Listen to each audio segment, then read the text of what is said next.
Hello and welcome. Our Gospel reading today is taken from Luke's Gospel.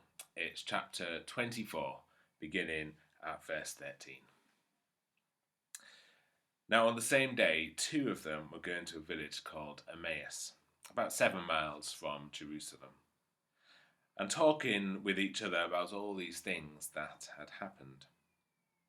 While they were talking and discussing, Jesus himself came near and went with them. But their eyes were kept from recognizing him. And he said to them, "What are you discussing with each other as you walk along?" They stood still, looking sad.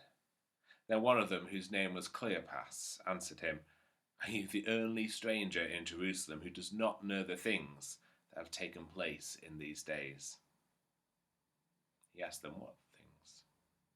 They replied, "The things about Jesus of Nazareth, who was a prophet, mighty in deed and word before God and all the people.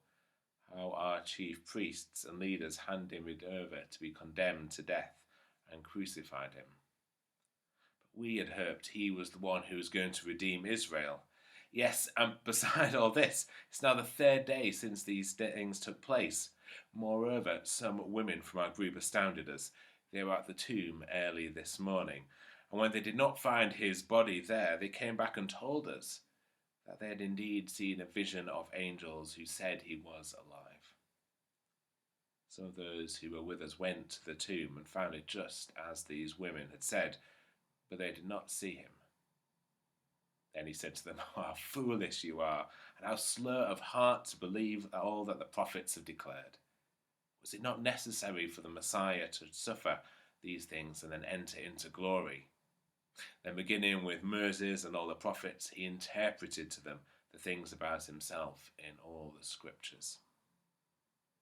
As they came near the village to which they were going, he walked ahead as if he was going on. But they urged him strongly, saying, "Stay with us, because it's almost evening, and the day is now nearly over." So he went in to stay with them. When he was at table with them, he took bread, blessed it, and broke it, and gave it to them. Then their eyes were opened, and they recognized him, and he vanished from their sight. They said to each other, "Were not our hearts burning within us while he was talking to us on the road, while he was opening the scriptures to us?" That same hour they got up and returned to Jerusalem, and they found the 11 and their companions gathered together. They were saying, "The Lord has risen indeed, and has appeared to Simon." They told him what had happened on the road, and how he had been made known to them in the breaking of the bread. This is the word of the Lord.